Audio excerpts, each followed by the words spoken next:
So recently, with the disappearance of Naruto in the Boruto manga, people have began to speculate who's gonna step up as the next Hokage. As we know, when a Hokage becomes incapacitated, like Tsunade became incapacitated after the pain assault, then a new Hokage, at least temporarily, is elected. And considering the fact that Naruto has been teleported to some dimension that he has no way of getting out of, and that we already have confirmation that there's a possibility that Naruto will remain in that dimension for the next 5 to 6 years, because of course on the first page of Boruto, Kawaki and Boruto are facing off against each other, and Kawaki says, "I'll send you where I sent the 7th Hokage," which implies that even in that point post-time skip that Naruto is still probably gone. And considering the fact that Tsunade was unconscious for what, like a week before Danzo started scheming for her job, it would only make sense that somebody else would have to step up to fill the void that Naruto leaves. But that leads us to the real question: who's going to step up? Who is going to become the 8th Hokage? From how I see it, there's 5 possibilities. Now, one of these possibilities almost definitely will not happen, and one of these possibilities will almost definitely happen. So today, we're gonna work our way up through these 5 from the least likely to the most likely, and deduce who we're gonna see crowned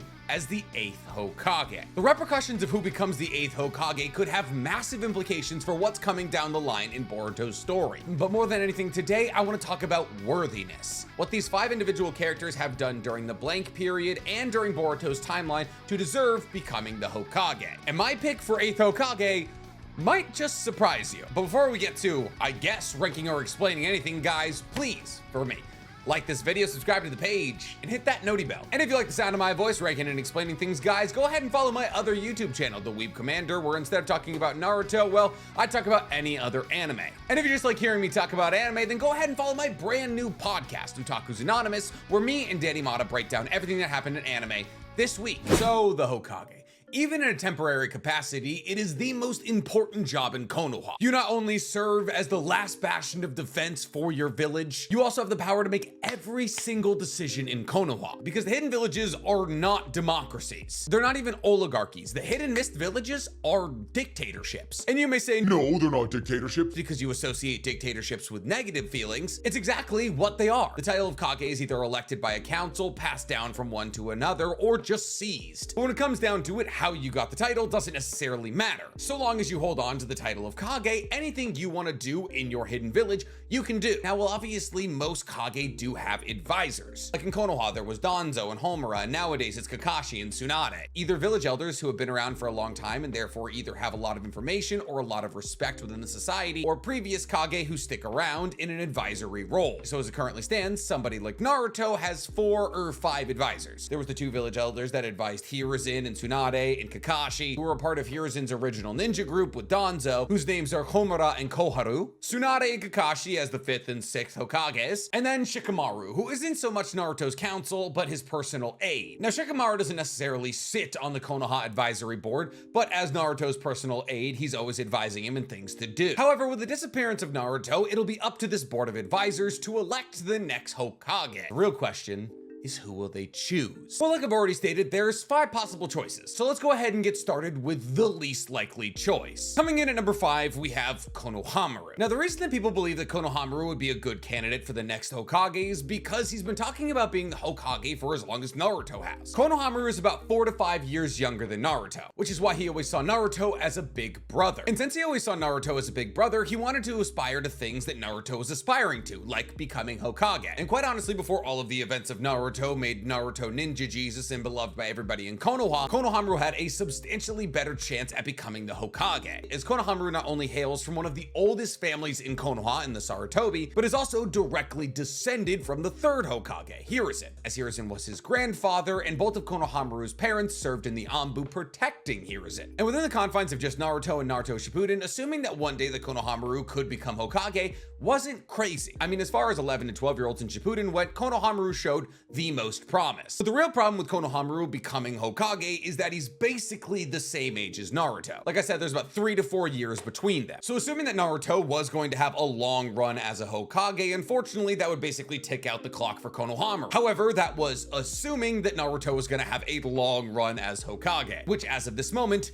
he has not, which kind of opens the door perfectly for Konohamaru, who's currently about 27, 26 years old. And considering what Konohamaru achieved in the early days of Naruto, landing a Rasengan on one of the paths of pain, based solely off his feats in Naruto and Naruto Shippuden, it wouldn't be crazy to assume that he could become the Hokage if Naruto were to, oh, I don't know, disappear. So why is he coming in at number 5 on this list? Well, Boruto. Boruto has revealed to us that Konohamaru is far from Kage level. While he was one of the youngest people ever to figure out the Rasengan with the help of Naruto and Naruto Shippuden, unfortunately, he's kind of stagnated in power since then. Well, Konohamaru does have access to some of the key abilities of the Sarutobi, like Burning Ash Jutsu, and has even been shown to have a monkey summon in Enna, not Monkey King Enma. His summon is named Enna. His relationship with his summon isn't nearly as fleshed out as it should be, and also Enna is still basically a baby monkey. So while yes, Konohamaru has been shown to be able to bang with the likes of a fully transformed Jugo, he unfortunately really hasn't had any moments to prove himself. He's a mid to high level Jonin who didn't fight in the 4th Great Shinobi Worlds War, didn't help against Momoshiki, definitely didn't help against Ishiki, isn't helping in the handling of Ada or Daemon or Amado, and honestly just isn't heard from in the manga really at all. So while yes, if we're going just off the possibility of becoming Hokage from Naruto and Naruto Shippuden, Konohamaru deserves to be on this list. But everything in the 77 chapters we've gotten from Boruto thus far kind of points at the fact that it's not gonna be him. So now that we have the definitely not gonna happens out of the way, let's talk about some of the actually might happens. The first of which being coming in at number 4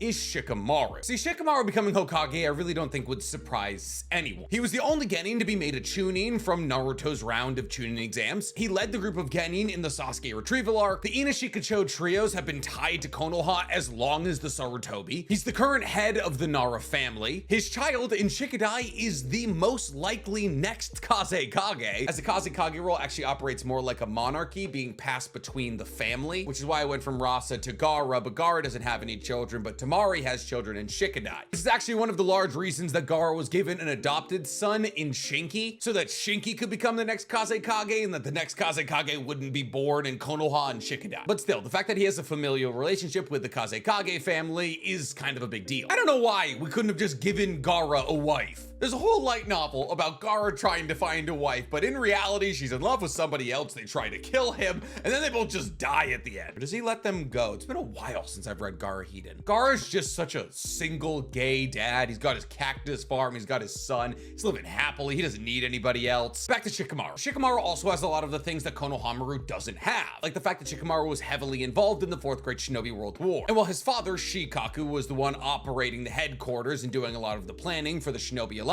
when Shikaku was killed from a tailed beast bob from the 10 Tails, Shikamaru kind of had to step up, going so far as coordinating the actions of different divisions, while also having to seal people like Asuma Sarutobi, who was reincarnated using Edo Tensei. Shikamaru, like most of the Konoha 13, is revered as a war hero of the 4th Great Shinobi World War, which, you know, big plus. On top of that, Konohamaru is the literal aide to the Hokage. What? Meaning that he already does most of the bureaucratic work that Naruto does. Meaning out of everybody outside of former Hokages, that Shikamaru is the most familiar with the role of Hokage. On top of that, Shikamaru has played a crucial role in coordinating the attack against Momoshiki. He's played a crucial role into bringing the cyborgs into Konoha and working with Amado. And while there's been many times throughout Boruto that Shikamaru has kind of been painted as the bad guy, it's more Shikamaru operating in the capacity of being a foil to Naruto. Kind of like how Tobirama was Hashirama's foil. While Hashirama wanted to let everybody into the village and trust everybody and work with everybody, Tobirama acted as his realist. The person who told Hashirama to not elect Madara as the first Hokage. The person who told Hashirama to not give away the tailed beasts for free. And it's just kind of in that capacity that Shikamaru operates for Naruto. On top of that, in Shikamaru's light novel, In the Hidden Stone was trying to break up the Shinobi Union because the Stone Daimyo decided that ninjas shouldn't exist in an era of peace and therefore that a war should be restarted. Shikamaru was the person who brought together the Continental Summit that brought every single daimyo from every single village and every single Kage from every single village into a meeting with each other. He then orchestrated putting Naruto in front of all of those people in order to make sure that the Shinobi Union stayed strong. The reason he's coming in at number 4, however, is simply because he wouldn't want to be Hokage. We know you can say no to the role of Hokage. Jiraiya did it 4 times. Shikamaru is fully aware of how much work the Hokage must go through. And while being the personal aide to the Hokage is also an insane amount of work, it's less. And also, Shikamaru gets to operate in silence, in the background. He doesn't have to be the face. Now, could you imagine Shikamaru being the face of Konoha? Not only would he hate it, but everybody else would hate it. Sure, would Konoha probably operate the best it's ever operated? Absolutely. But that's why leaders have smart people behind them. A good leader is a puppet with a big old smile. Somebody the people like, can get behind, they give off a powerful energy, they don't make any of the decisions. A good leader finds people smarter than them to make their decisions for them. And that's what Shikamaru is, somebody smarter than the leader to make the real decisions. While Naruto might act as a moral compass, at the end of the day, Shikamaru is the person with the intelligent ideas. So is Shikamaru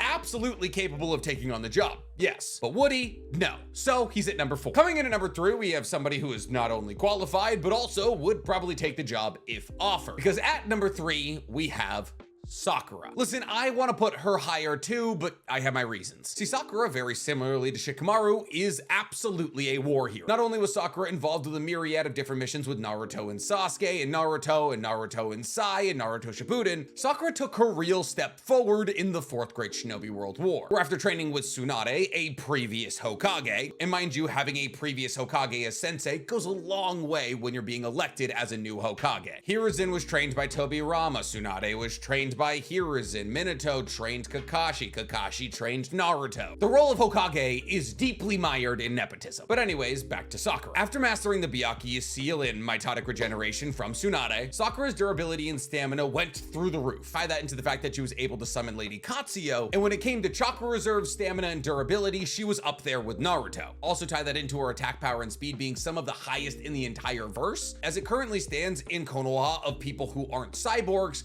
Sakura is probably the 4th strongest person, if not 3rd, with the only 2 people stronger than her being Boruto, Kawaki, and maybe Sasuke. Because I would put a fight between a nerf Sasuke and a full power Sakura, honestly, up to a coin flip. These huge buffs to her stats allowed her to be an incredibly important piece on the battlefield of the 4th Great Shinobi World War, not only being responsible for summoning Lady Katsuyo to the battlefield, I mean, her and Tsunade shared that responsibility, but without Lady Katsuyo being on that battlefield, a significant amount more people would have died, including the 5 Kage. But those aren't the only people that Sakura saved, as Sakura was solely responsible for keeping Naruto alive when his heart stopped. So no Sakura, no Ashura's reincarnation to pull off the other side of the Sun and Moon seal, Kaguya wins, everyone dies. But since we're talking about Kaguya, Sakura was also one of the 4 people involved in directly battling her. So once again, no Sakura, Kaguya wins, everyone dies. But honestly, Sakura's most impressive feats came after the 4th Great Shinobi World War, like Sakura Hiden, where Sakura was solely responsible for breaking up a ring of Anbu members who found a way to construct a fake 9-tails cloak drug. Or in Sasuke Retsudan, the light novel getting its anime adaptation into Boruto right now, where Sakura was not only responsible for defeating a horde of Edo Tensei dragons, but also helping Sasuke to find polar particles which could be used to create a medicine that will stop the disease that is destroying Naruto's chakra network. Not to mention that Sakura has also brought Naruto and Sasuke back from the brink of deaths after their battle against Ishiki, and that for years she has run the Konoha Hospital, being not only in charge of the hospital, but also their key surgeon. So Sakura, as it stands, is basically like if Tsunade never left the village, and Tsunade was elected Hokage. In fact, characters in Boruto have already stated that Sakura would be a better Hokage than Naruto. And while that's absolutely up to personal preference, the fact that that opinion is being held in Boruto at all speaks to the fact that there's a large possibility she could be elected. And Sakura, most likely, if offered, would take this role, as Tsunade, her literal mentor, was able to act in both the capacity of Hokage and leader of the hospital while she was Hokage. So there's no reason that Sakura wouldn't be able to find the time to do that. There's also the fact that Sakura is probably Naruto's most ardent defender outside of Sasuke, and therefore holds the closest set of ideals to Naruto's. So Sakura would probably operate very similarly to Naruto as a Hokage. So why is she number 3? That's because there's just no way Kishimoto's gonna do it. I could sit here and talk for hours and hours and hours about how Sakura would be the perfect replacement for Hokage for Naruto, because arguably she would be a very good choice. Not only would it be great for Konoha because she's a war hero and has continued to play an incredibly pivotal role to Konoha even after the war, but on top of that, it would be a home run for Kishimoto considering the fact that as it currently stands, Sakura sits in either 2nd or 3rd in Naruto Top 99, meaning there would be tons of very, very happy fans who would gladly check into Boruto for maybe the first time ever to see Sakura become the Hokage. It would also be an incredible full circle moment for her, as she started out as just a regular human in a squad with two gods, but slowly but surely through the power of hard work and dedication worked her way all the way to the top of Konoha. But even with all of those plot lines and how much the community would love it, it's not gonna happen. Let's just be real. What's substantially more likely to happen is that the person at number 2 on this list is gonna get elected. And that's because coming in at number 2 on this list is Kakashi. Now, Kakashi as a former Hokage, you thought I would put Sasuke at first. Just kidding. Sasuke's second. Honestly, wanted to put Sasuke lower, but I figured this joke would pay off better if people were like, oh, is he gonna put Sasuke at 1? But unfortunately, Sasuke does have a really good chance of becoming Hokage. Sasuke, much in the same way as Konohamaru, once decided that he wanted to be the Hokage. He decided that after killing Naruto, he would take over Konoha and remake it in his own vision, marching Konoha into a future that he wanted. It wasn't until Naruto intentionally blew off his primary arm that he decided that maybe Hokage wasn't for him. Now, while technically Sasuke at one point or another was an Akatsuki member and very much was a missing ninja for almost a decade, that's like 5 years, that's not almost a decade, one would assume that him assuming this role would never really happen. And if we're talking about just after the war arc, that's probably true. Unless, of course, he did kill Naruto and held on to all the other tailed beasts, then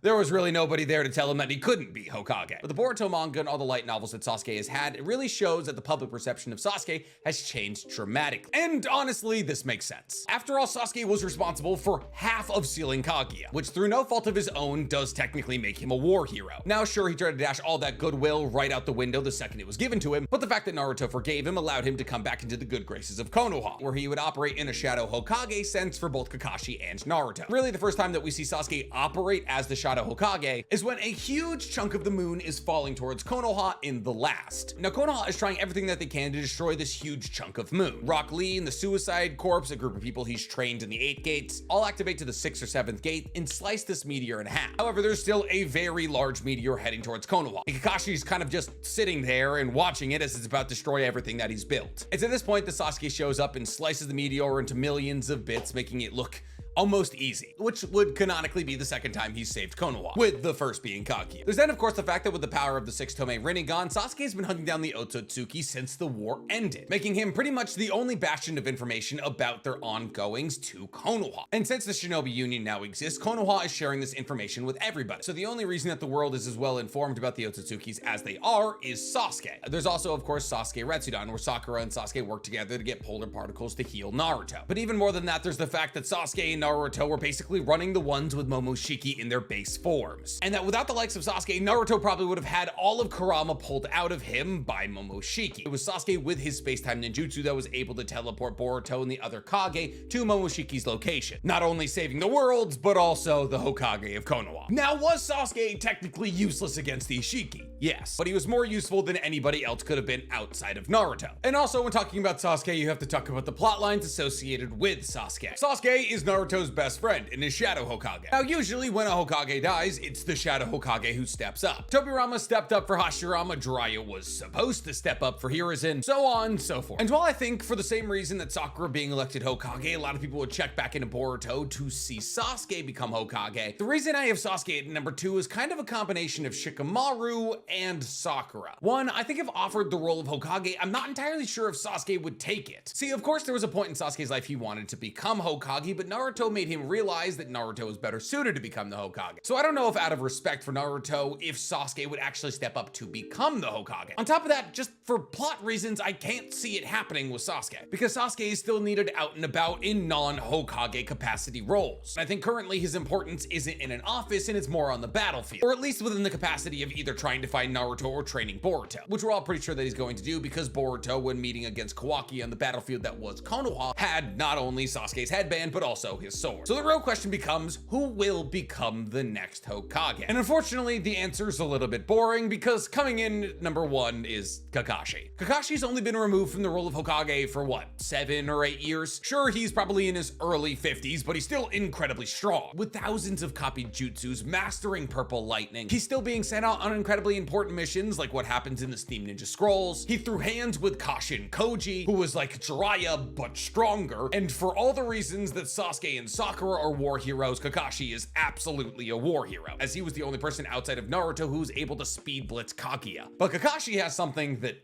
Nobody else on this list has, and it's the fact that he's already been Hokage. And here's the thing, this has happened before in Naruto history. When Minato died, ironically, Naruto's father, Hiruzen, stepped back up. And the reason this happened is because Hiruzen had stepped down as Hokage, not because he died. Therefore, Hiruzen was still present in the village, and therefore Hiruzen was the best possible choice for the Hokage-ship. The only real reason we saw the scramble to elect Tsunade is because there was no previous Hokage still left in Konoha. Hashirama, Tobirama, Minato, all dead. And that's when a Hokage is killed and no previous Hokage are left in Konoha, you gotta find somebody new. But the election of Kakashi back as Hokage doesn't ruffle any feathers. He knows what he's doing, and sure, he's retired and all of that, and he doesn't love being Hokage, but he'll absolutely step back up. One, because Sasuke and Sakura most likely need it on the battlefield, and two, because maybe it'll give him more time with Might Guy. So while the answer of who will become the next Hokage isn't necessarily sexy, I really can't see it being anybody else but Kakashi. But if I did want it to be anybody on this list, I would want it to be Sakura. But what do you guys think? Who do you guys think is gonna step up as the 8th Hokage? Tell me in the comments below, and while you guys are down there, please, for me, like this video, subscribe to the page, and hit that noti bell. Joke's on us, 8th Hokage, 10-10.